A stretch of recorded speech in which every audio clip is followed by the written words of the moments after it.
Então, eu tenho muita gratidão pelos amigos que ficaram ao meu lado, porque você perde amigos.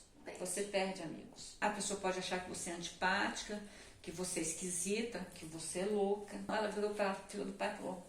Então aquilo me afetava profundamente, assim, era como se tivesse me dado um tapa na cara. Apesar de eu ser concursada, eu queria estudar para outros concursos e eu não conseguia. Eu sentava lá na cadeira, tinha todo o material e eu não conseguia. E aí eu começava a pensar assim, eu via vídeo do pessoal no Instagram, aí eu falava assim, eu não consigo estudar porque eu não tenho uma cadeira de escritório. Aí eu lá sem poder, eu comprava a cadeira de escritório. A compulsão para compras, Sim. eu endividei. Durante também. Muito tempo eu fiquei profundamente endividada, muito endividada. Isso era um assunto que eu queria entrar com você, inclusive, de como que transtorno mental afeta a nossa vida financeira. Totalmente. Eu estava comentando com a Sheila que o ano passado nós fizemos uma reforma na casa. Tinha quase 30 anos que essa casa não era reformada. Então, porque eu nunca tinha dinheiro. Eu estava sempre gastando com alguma coisa. Eu sempre gostei de roupa, então comprava, endividava em roupa. A gente comprava... Eu não consigo nem falar exatamente com o que eu gastava, porque eu não me lembro. Eu sei que o dinheiro nunca dava. Era dívida atrás de dívida, cheque especial estourado. O Júlio tentava controlar, não conseguia porque eu não conseguia controlar. Ele podia ter lá o controle das contas, mas se eu gasto, como é que ele vai controlar o meu gasto? Quando eu chego eu estou cheia de conta, quanto que foi? Ai, foi tanto. Não, mas a gente não podia gastar. Aí vem a culpa, aquela sensação de fracasso. Então, a compulsão, ela é uma outra face que é extremamente delicada, porque ela é um gatilho também. Ela provoca culpa, ela provoca dor, ela te dá uma satisfação que ela é imediata, mas o resultado dela a longo prazo é péssimo. Vai acabar com péssimo. E os projetos que deviam ser realizados não foram. Então, só depois de estar nivelada é que a gente conseguiu fazer a reforma, que eu consegui... Troquei de móveis, a casa toda foi reformada graças à minha estrutura emocional e estar ao lado de Júlio, porque enquanto ele estava fazendo tudo sozinho, não tinha controle. Não dava. A gente não tinha projeto, não tinha projeto. Como que você vai ter um projeto enquanto as contas estão em aberto e a outra pessoa não tem controle de nada, vai gastando, vai gastando, vai gastando? Você não realiza absolutamente nada. Então, e aí, mais uma coisa que se soma, é a sensação de fracasso. Sim, e você falou isso aí, o Júlio te controlava, né, te ajudava a regrar um pouco. Imagina como foi pra mim, eu morei 1 ano sozinha, eu não tinha ninguém, meu marido estava em outra cidade trabalhando, e eu passei por tudo isso sozinha, eu não contava pra ninguém, pra minha mãe, pro meu pai, pra ninguém. E então eu comprava, passava o cartão doidado lá, igual essa coisa do estudo mesmo, falava assim, comprei a cadeira, não adiantou nada, vou comprar a escrivaninha, vou comprar umas canetas coloridas, depois que eu não tô conseguindo. Você vai tentando descobrir por que você não tá conseguindo. Você quer trazer essa sensação de prazer, né? Sim. Será que esse prazer vai me levar à estabilidade, a produzir, a me motivar? Porque a culpa é da gente. A gente se sente o tempo todo culpada. Sim, só que não vai resolver, né? Porque é interno. E olha só, aí eu pesquisando isso, né, que eu te falei, como eu sou preguiçosa, porque eu sou preguiçosa, aí choveu assim uma matéria de TDAH, várias pessoas dando depoimento, e eu falava, gente, é isso que eu tenho, porque os sintomas são muito parecidos, né? A questão de não conseguir concentrar em nada, de não conseguir absorver nenhuma matéria, e ter momentos que você fica assim, sem esperança. Só que se você for olhar, isso é uma característica de qualquer transtorno mental. Exatamente. Então eu falei assim, como o TDAH foi o primeiro que apareceu, eu falei assim, nossa, eu tenho isso. Aí eu falei com psicólogos, aí ele falou assim, mas é isso mesmo que você tem, eu já sabia. Eu só tava esperando pra te falar e tava investigando melhor, mas eu sempre soube que você teve, eu tenho isso e tal. Aí ela falou, vai no psiquiatra. Ele falou, vai no psiquiatra. Aí eu falei assim, mas tem um exame, né, pra eu fazer, pra saber se é isso mesmo. E ele falou assim, não, tô te dando diagnóstico clínico, não precisa não, o exame é muito caro. Vai no psiquiatra e pega a receita. Falou até o remédio Venvance, e é um remédio super caro. E Nossa, aí... pra onde o meu dinheiro foi também foi em medicação. Remédio, pois é. E aí eu falei, não, vou no psiquiatra então. E eu relutei muito, não sei você, mas eu relutei muito pra ir no psiquiatra, porque eu ficava assim, psiquiatra? Não preciso disso. Nunca tive resistência. Nossa, eu tive. Nunca tive. Mas aí durou pouco, porque aí eu fui, marquei uma vez, desmarquei. Marquei a segunda, desmarquei. Só que aí eu tive uma crise lá em casa de ansiedade. E foi uma coisa rotineira. Eu tava fazendo marmitas que eu gosto de congelar pra ficar prático. E quando eu vi que faltava aquele tanto de marmita ainda pra colocar as coisas dentro, e já tava dando tipo 11 horas, eu tinha que dormir que no outro dia pegar serviço cedo. Me deu uma crise, eu fiquei com falta de ar, eu chorei. Falei, não, tem que ir no psiquiatra. Aí no dia seguinte eu marquei e fui lá. E aí eu fui contando os sintomas. Eu falei, mas eu vim aqui pra pegar a receita de TDAH. Aí ele ficou meio assim, falou TDAH. Acho que ele percebeu que eu não tinha, né? Psiquiatra tem um olhar diferenciado. E aí eu contei tudo e falei, não, ela falou isso, contei a situação pra ele. E ele ficou muito bravo. Ele falou, não, você me desculpa falar assim, mas seu psicólogo é um irresponsável. Como que ele te dá um diagnóstico de TDAH, que é uma doença assim, extremamente difícil de diagnosticar, sendo que você tem esse quadro claro aí de ansiedade.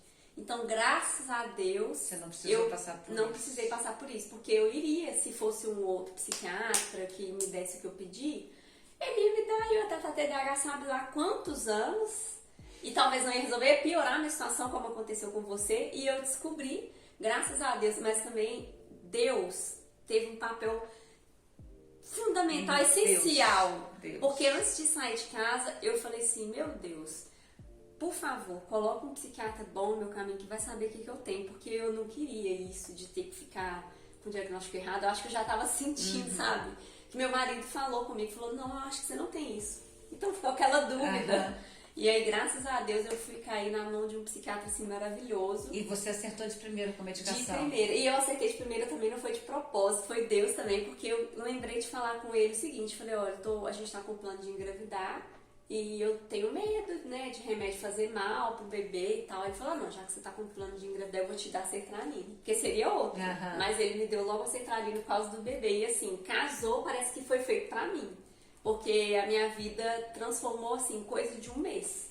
E cada dia um novo progresso. Semana passada, eu aumentei pra 100 miligramas. E assim, com uma semana, você já consegue perceber que seus comportamentos transformam, sabe? E com o tempo, talvez a medicação ela comece até a reduzir a dosagem. O seu próprio organismo vai entrando num equilíbrio. Sim. Que aí eu usava 80 de ziprasidona, hoje eu uso 40. Olha. Aumentei um pouquinho a quetiapina, que é assim, é uma pitada. A quetiapina é uma cereja do bolo. Eu uso 50 miligramas de quetiapina, mas eu conheço bipolares que usam até 400 miligramas de quetiapina. Porque ela é um bom nivelador de humor. Mas eu tenho uma amiga, por exemplo, que ela tem pesadelo com quetiapina. A quetiapina não serve para ela. Essa minha amiga, então, que eu tenho que falar sobre ela, que foi uma das pessoas que mais me ajudou na minha doença, porque a gente tem os companheiros, os queridos amigos que estão ao lado. Então, eu tive muitos amigos que sempre se mantiveram ao meu lado. São tantas, falar de Maria José, de Francis, de Janete. São pessoas que assim, me acompanharam, me deram carinho, me deram colo. Então eu tenho muita gratidão pelos amigos que ficaram ao meu lado, porque você perde amigos. Você perde amigos. Não é todo mundo que consegue lidar com uma pessoa instável, que hoje está bem, amanhã não está. A pessoa pode achar que você é antipática, que você é esquisita, que você é louca. Eu me lembro que eu era da comissão eleitoral na escola e a diretora que era candidata, numa fila de pais, ela estava panfletando, eu fui falar para ela que não podia panfletar porque era contra as regras da eleição, ela virou para a fila do pai e falou, nossa. Então aquilo me afetava profundamente, assim, era como se tivesse me dado um tapa na cara, porque é a sua vulnerabilidade que está em jogo. Então, por exemplo, pessoas que me acompanharam ao longo da minha doença e às vezes hoje equilibrada, se eu chego num dia que eu estou de mau humor, você tomou os remedinhos, eu tive que falar com essa pessoa, falando, não fala isso. Não é remedinho que eu tenho que tomar porque eu estou desequilibrado ou não usa a minha doença para me diminuir. É como se a pessoa falasse, olha só, tá tomando remedinho sua desequilibrada. Não, eu não preciso de tudo, não é um remedinho. Hoje eu não admito que se refira a mim como uma doente que está ali à mercê da doença, porque eu não estou mais à mercê da doença. Eu tenho uma vida plena, uma vida normal, uma vida boa, com materialmente, emocionalmente, espiritualmente, em todos os sentidos. Hoje eu me sinto plena. Eu voltei para a igreja, porque eu tenho uma gratidão imensa por Deus. Eu falava que eu tinha anjos, aí eu fui para lá para pensar que quem colocou os anjos no meu caminho foi Deus. Era Ele que estava do meu lado o tempo todo. E eu, pela minha formação marxista, da minha história de formação acadêmica, a gente vai desacreditando de Deus. Apesar de, ao longo da doença, eu fui em centro espírita, eu fui em igreja evangélica, eu fui na Seixnoye, porque eu queria uma ajuda de Deus. Deus me ajuda, eu estou em busca eu quero melhorar, eu não quero ser assim. Então, até a religião, ela veio desse jeito, assim, na busca de aqui e ali, o que eu posso fazer para me ajudar. E hoje eu voltei para a religião e eu sou extremamente grata a Deus, porque se não fosse pela mão de Deus, eu não estaria aqui. A minha fé em mim e a fé em Deus me ajudou a chegar aqui. Júlia é uma pessoa que antes de dormir ele ajoelha e reza. Eu olhava aqui e falava, que devoção. Eu queria ser, e eu sempre quando vejo alguma coisa que eu não tenho, eu falo, não, eu queria ser assim. E eu acho que essa inveja boa, assim, de você admirar, a admiração que você tem pelas coisas que as pessoas dão conta de fazer, te dá mais motivo para você fazer, querer fazer e fazer. Então, tudo que eu admirava nas outras pessoas e eu não conseguia por causa do transtorno mental, hoje equilibrado eu faço, porque está ao meu alcance. Então, eu não deixo de fazer nada. Eu tento ser o mais produtiva. Claro que assim, convivência social, a minha convivência social é menor. Eu tenho um pouco de pânico se ter uma festa com muita gente, eu prefiro não ir. Eu tenho uma resistência de ficar me expondo. Eu gosto de pequenos grupos, pequenos encontros. Sou mais caseira, sou mais de ficar em casa, mas é da minha personalidade. Porque se eu quiser sair, eu saio e me divirto, é tudo ótimo. Eu convivo perfeitamente bem com qualquer pessoa. As pessoas que não, se eu não disser, nem vão saber que eu tenho um transtorno mental. Eu é que muitas vezes falo, até para desmistificar isso de que, fulano é bipolar, fulano é bipolar. Falo, não, fulano não é bipolar. Você sabe o que é bipolar? Bipolar é um transtorno mental. E eu acho que fazer esse divisor de água na vida das pessoas é muito importante, porque é esclarecer, é dar a elas uma informação preciosa para acabar com o tabu, com o preconceito, para ajudar outras pessoas a buscarem caminhos. Nem todo médico está apto a dar diagnóstico. Se o primeiro não foi o diagnóstico que te levou ao equilíbrio, busca outro. Se esse outro não te deu equilíbrio, busca outro. Até você encontrar aquele que vai te reconhecer. Vai falar, não, esse é o seu problema, vamos tentar um tratamento? Então, essa chance você tem que dar ao médico. Eu conheço pessoas que falam assim, eu fui e não deu certo, não foi e não deu certo. Eu nunca desacreditei que aquele que eu estava indo naquele momento daria certo.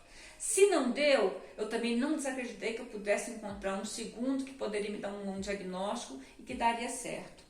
O Júlio passou por tudo isso comigo. Meu Deus, quantos, né, Júlio? Quantos remédios, quantos médicos, quantas vezes eu fiquei em cima de uma cama sem reagir. Na verdade, hoje eu tenho meio um pânico eu não consigo dormir de dia. Eu não consigo cochilar. Ele deita na cama durante o dia. Eu vejo a cama assim, é meu horário de repouso à noite. Eu não quero me dar essa lembrança de que a cama era o meu mundo. Refúgio. Você já dormiu em rede? Não. Então agora eu já sei como é que você vai dormir de dia. Na rede. Gente, sério, compra uma rede para vocês dois. O bom é que dá para dormir juntinho. Meu marido nunca tinha dormido em rede. A gente foi numa pousada, eu falei, vamos tirar um cochilinho na rede. Ele falou, nossa, o melhor sono que eu tirei na minha vida. É mesmo? Porque você tá dormindo de dia, mas você não tá na sua cama. Rede não é coisa pra você passar a madrugada. Cama é o lugar pra você dormir. Mas a rede é uma coisa pra você Dá um tirar cochilo. aquele cochilo depois do almoço. E é maravilhoso. É uma coisa pra nutrir a saúde mental. Sério, compra uma rede. Olha, vou ver a possibilidade que eu tenho hoje porque tudo aquilo que eram gatilhos para mim, hoje eu reconheço, eu sei exatamente o tipo de comportamento de uma pessoa que me lembra a minha experiência e que me traz um gatilho negativo. Então eu me afasto, por exemplo, durante muito tempo eu lamuriei. Eu lamentava. Hoje, quando eu vejo pessoas lamentando, lamuriando, reclamando, me dá gatilho. Eu não quero lamúria na minha cabeça. Eu quero acreditar que vai dar certo. O computador tá dando pau. Eu espero até a internet melhorar. Eu não vou ficar reclamando. O computador tá dando pau. O serviço apagou da tela. Eu espero, eu refaço sem reclamar. Porque eu não quero nutrir esse pensamento de reclamar, de culpabilizar, de estar sempre dando um tom negativo para as coisas que acontecem no dia a dia. O meu tom não é que eu sou a pessoa mais otimista do mundo, mas eu tento ser. Eu tento ser para a minha saúde mental. Sim. Porque se eu me deixar levar pelas coisas de ruim que me aconteceram, eu não vou melhorar nunca. Então, ela serve como referência na minha vida, como uma experiência de vida extremamente importante, porque quem eu sou hoje é fruto de toda essa vivência. Se eu sou o que eu sou, foi porque eu passei pelo que eu passei, mas eu não fico reclamando. Eu tenho boas lembranças, às vezes eu rio. Eu me lembro que eu estava no hospital psiquiátrico e tinha uma paciente, a Lili, que ela gritava a noite inteira, não deixava ninguém dormir, gritava. Aí eles colocavam camisa de força nela, aí ela gritava mais ainda. Aí no dia seguinte eu falei, Lili, por que acontece que você grita? Ela falou, eu não gosto de dormir sozinho, eu fico com ela. Eu falei, não, então vamos dormir juntas. Aí ela foi pra minha cama e ela dormia pelada. Ela dormindo daqui, deitada do meu lado, eu abraçada com ela, a enfermeira falava, casalzinho ali, um casalzinho namorando. Eu falei, deixa que ele não vai gritar essa noite. E aí ela dormia várias noites comigo. E aí ela foi se acalmando, aí já não precisava da camisa de força. Então assim, hoje eu lembro disso, eu acho engraçado a Lili com aqueles gritos. Tinha uma paciente que chegou batendo nos enfermeiros e saindo no braço, e aí colocaram a camisa de força. No dia seguinte ela estava mais calma. Ela disse, o que foi que eu fiz quando eu cheguei? Eu contei para ela, que vergonha, aí a gente ria. Você bateu naquele enfermeiro ali, você deu couro nele. Então hoje, essas experiências, elas me acrescentaram, elas não me diminuíram. Elas foram, assim, uma trajetória que eu vou dizer, até vou ousar dizer que eu me orgulho. Não é que eu me orgulho de ter um transtorno mental, mas eu me orgulho da minha trajetória na luta para tratar esse transtorno. Eu tenho muito orgulho dessa trajetória. Parabéns. Você é muito corajosa, dá pra ver. Teve muita coragem aí nesse processo, né? E nessas falas todas suas, eu tive até que anotar, porque foram tantas coisas que eu tenho que tocar no assunto. Você falou aí que você sabe os seus gatilhos e você evita o que você sabe que pode prejudicar a sua saúde mental. E isso é uma coisa que eu prezo muito também, que é a gente conhecer os nossos limites, né? Se você sabe que uma coisa te faz mal, você tem que tirar aquilo do seu caminho. Vou te dar um exemplo prático. Quando eu comecei meu canal, teve uma pessoa, um colega meu de trabalho, e ele veio me contar que alguém tinha criticado uma coisa do meu primeiro vídeo. E aí eu perguntei, a pessoa falou tal coisa. Eu falei assim, você vai falar quem é? Aí ele falou, não sei o que. Eu falei, não, por que você tá me contando isso? Se eu fosse me falar quem era, pelo menos talvez eu ia querer ouvir, mas eu não quero ficar ouvindo que a pessoa falou mal de mim, que criticou. Exatamente. Porque, primeiro, eu não sei quem é, e segundo, também, o que você vai mudar na minha vida? Se é a opinião dele sobre mim, e aí eu falei com ele, falei assim, quando acontecer uma coisa assim, por favor, não me conta. Eu não quero saber. A gente, quando não tem tratamento, quando está no ápice da doença, a gente fica muito vulnerável ao olhar alheio. Fica. O olhar do outro define muito o que a gente está sentindo. Sim. Então, se a pessoa te olha com desprezo, ou sem entender, ou com piedade, isso vai alimentando em você esses mesmos sentimentos, Isso. não é? É verdade. Então, não saber hoje, para mim, é assim, tranquilo, eu não me interessa. Aliás, eu não tenho mais paciência nem para escutar que falem mal de outra pessoa na minha frente. Não quero, já falei com uma determinada pessoa, se é para falar mal de fulano, não conversa comigo, porque eu não quero dar meu ouvido para esse tipo de coisa, porque eu sei que eu fui muito mal falada, e eu sei como que isso chegava até a mim. Então, eu não quero reproduzir aquilo que foi elemento de sofrimento na minha vida. A gente rompe com as coisas ruins, porque você quer qualidade de vida, você quer uma vida plena, você quer uma vida tranquila. E o remédio é um estabilizante? É um estabilizante. Mas as atitudes que você toma ao longo da sua vida é que vão definir a qualidade da sua estabilidade. Exatamente. E aqui, outra coisa, não só de questão de falar mal. Esse mesmo colega, que é uma pessoa que eu gosto muito, ele me entende, eu sempre desabafo as coisas com ele é uma pessoa muito bacana, mas um dia ele falou comigo assim, olha, um dia eu vou te contar uma coisa minha, pessoal, que você não vai entender agora o que eu tô te falando, mas quando eu disser você vai saber. Falei, conta isso agora. Como é que você faz isso com ansioso, né? Um dia eu vou te contar uma coisa pessoal minha. Eu falei, conta aí. Não sei o que, um dia. Aí eu falei com ele, falei assim, ó, você não vai contar, você me desculpa falar assim com você, mas se você não vai contar, não faça isso. Uhum. Não me diga que você vai me contar uma coisa que vai ser um dia e assim, pelo amor de Deus, você não tem controle do tempo. Aí eu falei com ele, não me diga coisas assim. Se você não tem intenção de falar agora, não fale. No dia que você quiser falar, você chega e me conta. Exatamente. Então você tem que saber impor os limites. E é impor mesmo. Uhum. Não é ser grosso, não é ser mal educado, mas se algo te incomoda, você tem que deixar claro pra pessoa que você não vai admitir aquilo. Exatamente. Porque essa coisa do remedinho mesmo que você falou, toma um remedinho.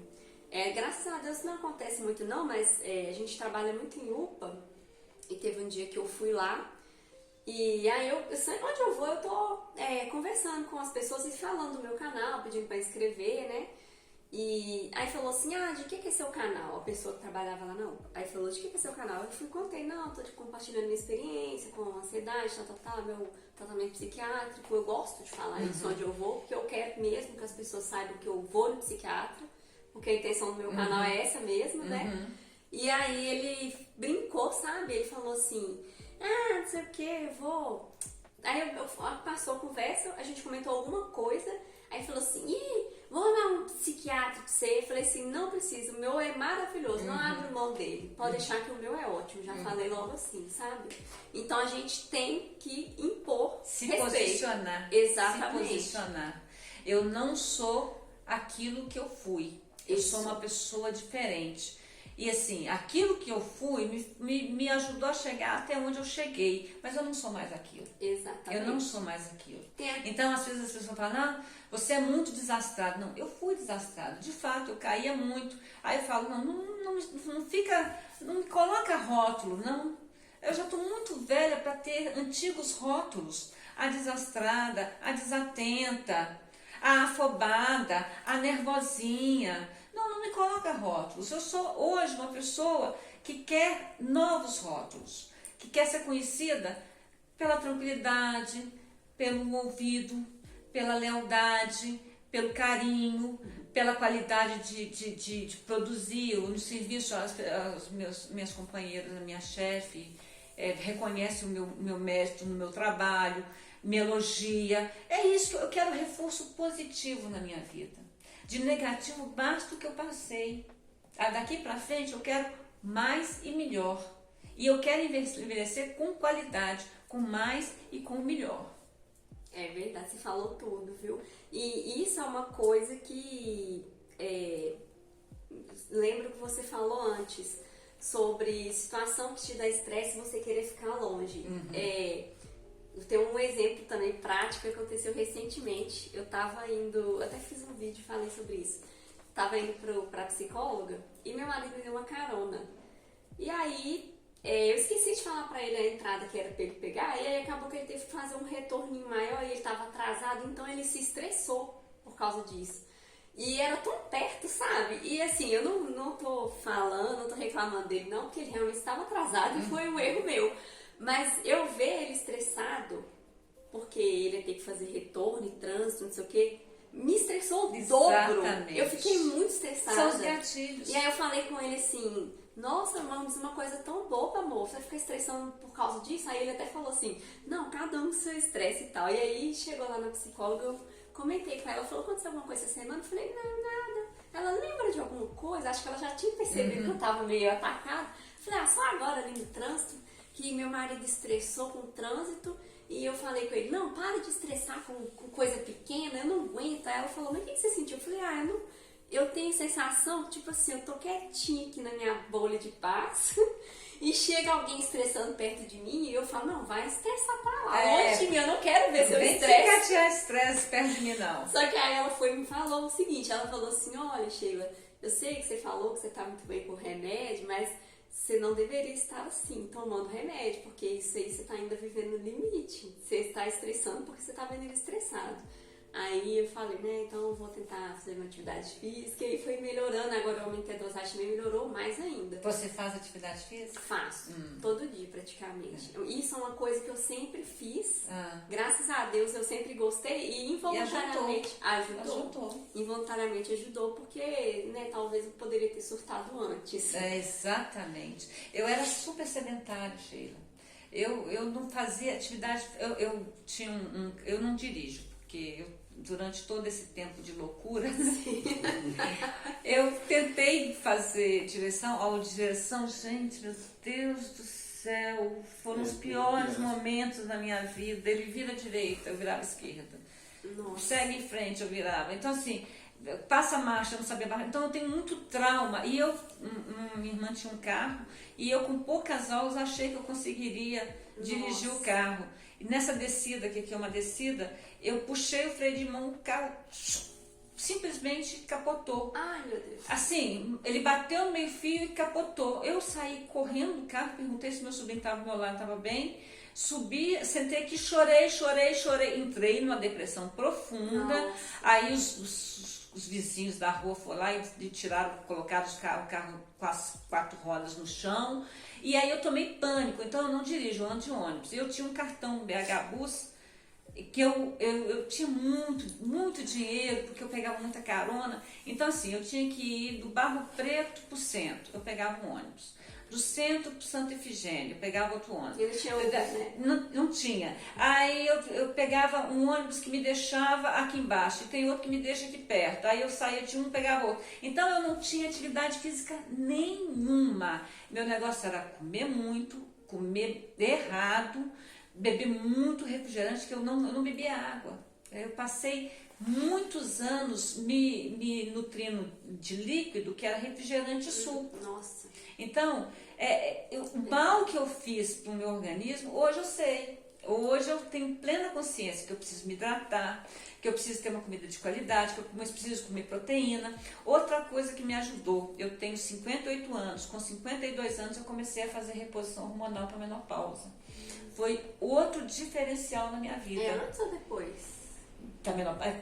Quando começam os sintomas da menopausa, você tem que fazer. Dos 45 aos 52 ou 55, você já tem que fazer a reposição. Minha mãe tem que fazer. E não é todo médico que indica a reposição, porque ainda tem muito preconceito em relação à reposição hormonal. Por causa de algumas pessoas terem genética para câncer e tal. Então tem que saber qual que é a melhor reposição. Eu faço oral, faço desde dos meus 52 anos, e eu não tenho calorão, eu não tive aumento de peso, eu não tive fadiga, eu não tive queda de cabelo, minha pele não ressecou. Então tudo isso é um preventivo para a qualidade de vida. Então outra coisa que eu aconselho mulheres que estão nessa faixa etária, de procurar um ginecologista e olhar a reposição hormonal, porque se os hormônios não estão em ordem, você desequilibra. É verdade. É uma sintonia muito fina, onde tem que estar tudo muito bem ajustado. A saúde mental, ela depende da convivência, de quem você convive, do que as pessoas falam, do tipo, tudo que você faz influencia na sua saúde mental. Até o que você consome, né, Exato, de televisão. tudo isso influencia. Eu sou muito ligada à área de investigação criminal, eu gosto, eu adoro. Eu consumo meus livros, muito livro de suspense e tal. Linha Direta vai voltar, você viu? Ah, é? Vai voltar? Eu assisto Discovery Investigation. Mas assim, eu assisto porque me interessa conhecer o ser humano nos seus piores momentos.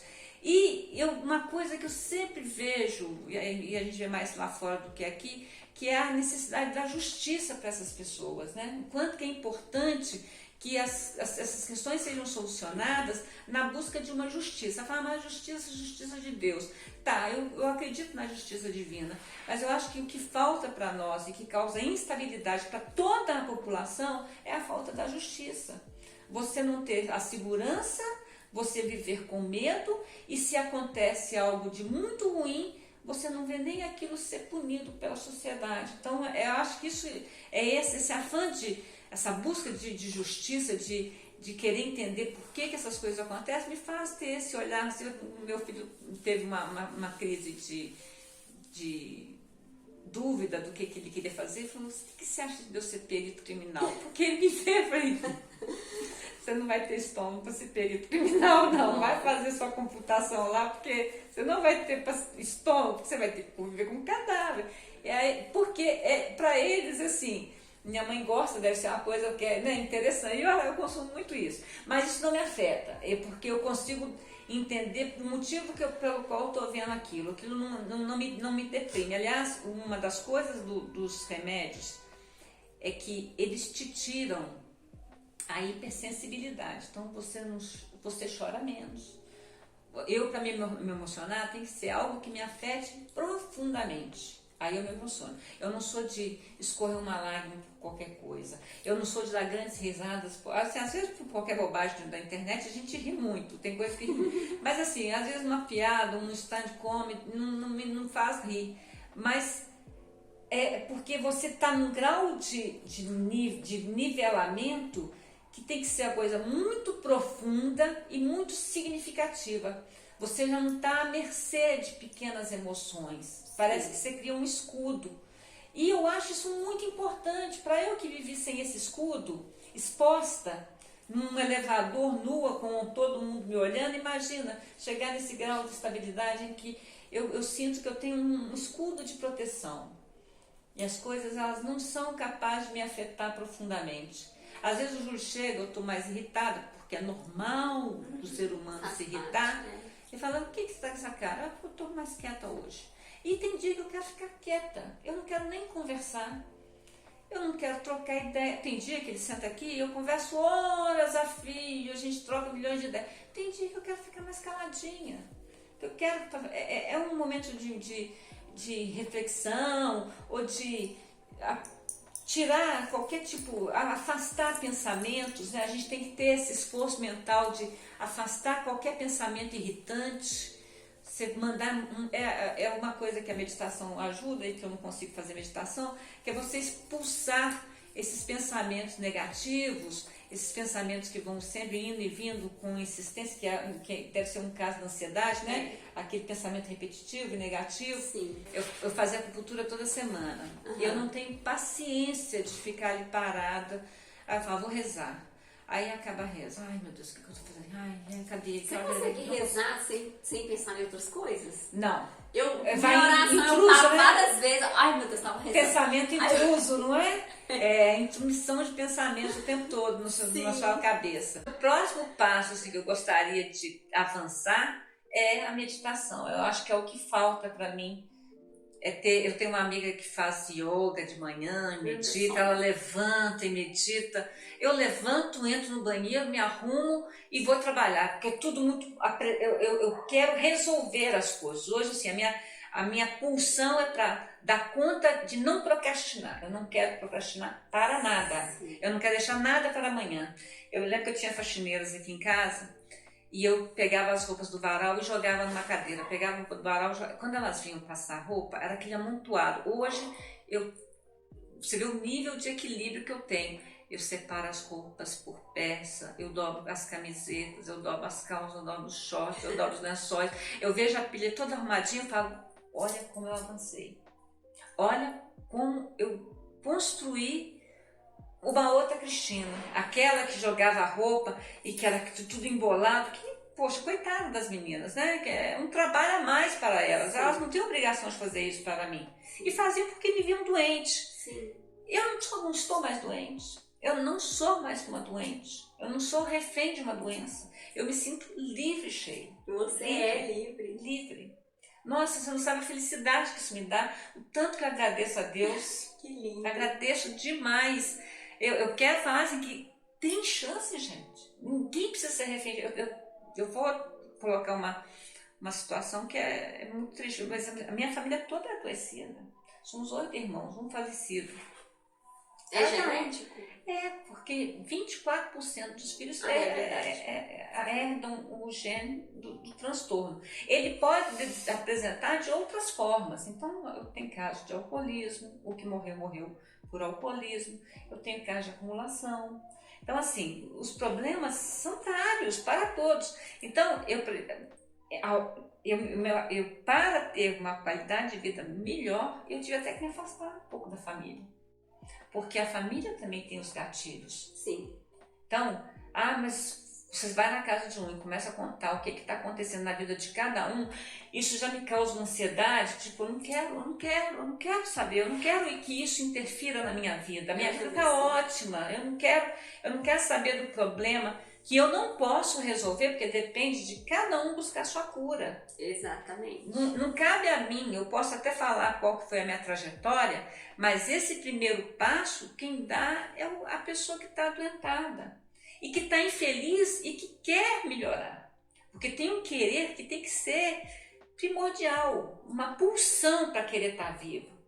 Eu sei que quando eu penso na minha mãe, eu fico com pena da trajetória dela. Se ela tivesse vivido nos dias de hoje, ela não teria se suicidado. Não. Ela teria tido um tratamento. Ela não teria espancado os filhos como ela espancou. A gente não precisava guardar essas lembranças. Então, refazer, é como se a gente mudasse a história da família. Eu quero a história que eu tive da minha família, eu quero com meu tratamento que eu possa mudar a história para os meus filhos, para minha neta, para meus netos, e alterar até o rumo da trajetória da família, de um karma, talvez, não sei, que possa existir, de alguma herança. Tem muito esse negócio de constelação familiar, né? Coisas que vêm trazendo. Quebrar isso. Eu ia falar isso agora pra você, da constelação, tô até com vontade de fazer também. Meu pai fala muito isso também, porque apesar de ter essa parte, né, dos traumas e tudo, mas meu pai, um homem assim, não é religioso, de ir à igreja, mas sempre lê muito a Bíblia, acredita em Deus, e ele fala sempre isso com a gente. Maldição de família, você tem que quebrar ela. Exatamente. Você não pode deixar ela passar para a próxima geração. Exatamente. É espiritual, é mental, é tudo que tiver, você tem que cortar aquilo ali. Seu pai está coberto de razão. É sábio ele. Ele é. E eu tive que envelhecer para descobrir isso, apesar de intuitivamente querer quebrar desde muito cedo. Mas agora, envelhecendo, é que eu tenho plena consciência que eu consegui quebrar. Talvez os meus filhos possam passar por dificuldades, mas para eles vai ser muito mais fácil chegar a um tratamento, porque eles vão ver esperança. Se minha mãe passou pelo que ela passou e ela conseguiu, eu também consigo. Exatamente. Minha neta, se ela passar por isso, minha avó passou pelo que ela passou e ela conseguiu, eu também consigo. É essa referência que eu vi em cada um anjo que passou no meu caminho, que me ajudou de alguma forma, que eu quero ajudar aqueles que vieram de mim, que eu quero deixar para eles essa esperança de que a gente vai conseguir ou um emprego, ou uma família, ou objetos materiais, ou o espiritual, que foi tão custoso para mim, mantendo tranquilidade na busca espiritual, que hoje eu sei que eu tenho, que faz toda a diferença na minha vida, toda a diferença. Então, assim, isso tudo está aí colocado para eles como uma experiência de vida que eu estou deixando como minha herança. Minha herança. E é uma herança riquíssima, muito maravilhosa. Isso que você falou aí da religião, eu sempre fui, sempre acreditei em Deus, sempre fui à missa, mas eu nunca tive uma conexão muito forte. Eu acreditava, eu orava, mas eu queria ter, igual você falou que o Júlio tem, eu queria ser próxima, eu queria ser amiga de Deus, queria estar com Deus ali toda hora, queria ter intimidade, e eu não tinha. E nesse período que foi o mais difícil que eu vivi, que foi esse um ano que eu morei sozinha, né, meu marido não tava aí, nossa, quantas vezes eu chorei, sabe, pedindo a Deus, falando, meu Deus, eu quero ficar perto do Senhor, eu quero você na minha vida, mora em mim. Eu implorava, porque o transtorno mental, ele te afasta de Deus. Você quer, mas você não consegue. Por quê? Você não consegue terminar uma oração, sua cabeça não deixa você orar direito. Você não tem, eu frequento uma igreja aqui pertinho, que é 5 minutos da minha casa. Eu passei esses anos todos sem conhecer a igreja. Agora eu vou todo domingo de manhã e assisto uma missa normalmente belíssima, que me enche de energia e de fé, que eu começo a minha semana assim, com as baterias cheias, assim, com a pregação, que pode ser um trecho da homilia que ele fala, que pode não ter significado para ninguém, mas que eu levo aquilo para a semana. Falo, essa vai ser a frase que vai marcar a minha semana. Ou essa parte do evangelho é que eu quero levar para a minha semana. Então, assim, outra coisa é ler a Bíblia, que eu quero um projeto de ler a Bíblia. Então, assim, eu tenho pequenos projetos que a gente tem que ter. A gente não pode parar de ter projeto. O tempo todo você tem que colocar energia nas coisas que você faz. Sim. O tempo todo. Você tem que movimentar essa energia. Eu sempre eu ainda falta uns 10 anos para eu aposentar. Eu fico pensando, mas e depois que eu aposentar? O que vai ser de mim? Eu tenho medo. Eu tenho medo de cair numa inércia, de ficar acomodada, de não sair do sofá. Eu não quero isso pra mim. Ah, mas não tenha medo não, porque tem muita coisa boa pra viver, viu? Muitos esportes, muitos hobbies, muitas Eu tenho um centro de convivência da prefeitura que é ótimo, que é chamar Sempre, que tem... Eu falei, eu vou ser velhinha da Sempre, eu vou ficar lá fazendo yoga, meditação, culinária, desenho. Pode ser voluntária já falei, eu adoro roupa, né? Então eu já falei, o Mário Pena tem um bazar. Eu falei, eu vou ser voluntária do bazar Mário Pena, que eu vou fazer curadoria no bazar Mário Pena. Então eu fico imaginando o que eu vou fazer, porque eu não quero parar. Eu acho que eu que fiquei muitos anos sem poder realizar trabalho, e eu não dava conta, eu tenho um relato de pessoa que me conheceu e que conheceu algum amigo próximo que falou, a Cristina, aquela que não consegue entregar um recado na sala de aula, eu não conseguia. A pessoa não está falando mal de mim, porque era verdade. Eu não conseguia pegar um grupo de papel e sair entregando, eu não conseguia chegar próximo de uma sala de aula. Eu tinha pânico. Então, assim... É tanto sentimento que você tem, que você adquire, que eu não dava conta. Então, assim, realmente eu não dava conta. As pessoas chegam a falar, ela é meio abobalhada. Eu fiquei abobalhada há muito tempo. Mas isso não é jeito de falar de alguém, né? A pessoa não conhece, assim, não sabe da trajetória. E eu nunca pensei que eu fosse chegar num momento da minha vida em que eu pudesse ser abobalhada. E fui. Durante muito tempo eu fui abobalhada. Abobalhada pelo medicamento, abobalhada pela doença, abobalhada pelos meus pensamentos, abobalhada na desesperança, mesmo no fundinho querendo melhorar. Porque tem momento que a desesperança, na depressão, ela toma conta, você não vê saída. Quem sofre de depressão, gente, meu Deus, eu tenho uma empatia por quem sofre de depressão. É uma doença horrorosa, é uma dor que não tem tamanho. Ela não tem fundo. É como se o tempo todo você escavasse nas suas entranhas um buraco que é sempre maior e maior e nada tampa esse buraco. É uma dor, a cabeça como se ela não tivesse cérebro, ela tivesse algodão, você não consegue pensar. Os seus pensamentos paralisam. Então, assim, eu tenho muita empatia com quem sofre de depressão e muita empatia por bipolares, porque nós somos uma raça, no mínimo, interessante.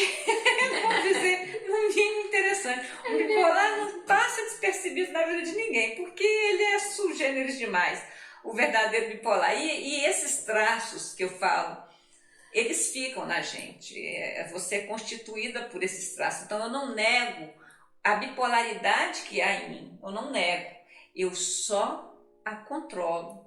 Eu só a mantenho em rédea curta. Mas eu não vou negar aquilo que eu sou. Eu sou. Meu transtorno é minha essência também. Sim. E eu tenho que cuidar dele. Dar as melhores fontes de nutrição, a exercício, a medicação, a convivência, a trabalho, a amizade, para ele ser bem nutrido e ele estar sob controle. É verdade. Não é? Tem até, eu não vou lembrar agora, eu devo ver se eu acho na internet, mas tem uma imagem que é muito legal, que é um homenzinho assim, branquinho, e uma fumaçona preta assim em cima dele, e ele correndo e chorando, a fumaça vai e toma conta dele. E a outra imagem é ele abraçando isso. E aí ele consegue controlar. E era uma coisa nesse sentido, assim, escrito assim: o que você ignora te controla, te consome. E o que você abraça, você controla. Exatamente. E eu não nego também, isso também faz parte de mim, né? A ansiedade. Eu não falo assim, a minha ansiedade, eles falam que a gente não é isso, não pertence. Isso, mas eu falo, a ansiedade, ela faz parte que eu sou desde que eu nasci, eu acho, porque desde cedo eu vou unha, isso é uma coisa que eu adquiri ao longo da vida. E eu não tenho vergonha nenhuma de falar sobre isso, sabe? Essa coisa que você falou de quebrar tabus, o meu canal é pra isso mesmo. Eu não quero esconder, por exemplo, essa conversa que a gente tá tendo aqui é maravilhoso. Eu tô tendo tantos encontros assim, sabe? E teve gente, algumas pessoas me procuraram e falaram assim: eu tenho uma história, mas eu quero, né, se você quiser falar no seu canal, mas eu não quero que fale meu nome e não quero que exponha minha imagem, eu quero que fique em sigilo e tal. E eu até pensei assim, né, falei, beleza, qualquer coisa eu falo pra você e tal. Foram algumas pessoas. E agora que eu tô tendo esses encontros com pessoas que viveram a mesma coisa que eu e que estão tendo coragem de falar sobre isso, eu não vou aceitar uma pessoa me dar uma história, eu não poder falar que é ela e que, né, não dá o nome, não a imagem dela. Eu falei assim, então infelizmente essa história não serve pra mim, porque eu quero gente que tenha a mesma coragem que eu de falar, eu tenho e eu não tenho vergonha disso. Eu não tenho vergonha de falar que eu tomo remédio controlado, que eu vou em psiquiatra, que eu vou em psicólogo. Então, assim, só tá na mesma jornada que eu quem tem a mesma coragem. Exatamente. Eu falei, eu comentei com o Ju, eu quero ser corajosa para fazer algo que eu já falei para outras pessoas fazerem. Vai lá, enfrenta, faz. Aí eu fiquei com medo, fiquei com receio, fiquei constrangida. Mas eu acho que é isso mesmo. A gente tem que ser difusor dessas informações para que outros que estão vindo não sofram como a gente sofreu. Exato. Ou se acontecer de sofrer, saiba que tem uma luz no fim do túnel. Exato. Levanta, sacode a poeira e dá a volta por cima. É isso que a gente tem que fazer na vida. O Júlio falou pouco, mas ele tem muitos relatos meus. Tem muita coisa aqui. Pode soltar o verbo, Júlio. Eu sou suspeito para poder falar, né? Naquele dia que a gente se encontrou, eu falei como eu sempre falo, com muito carinho da história dela, porque a gente se conheceu em 4 de agosto de 2002.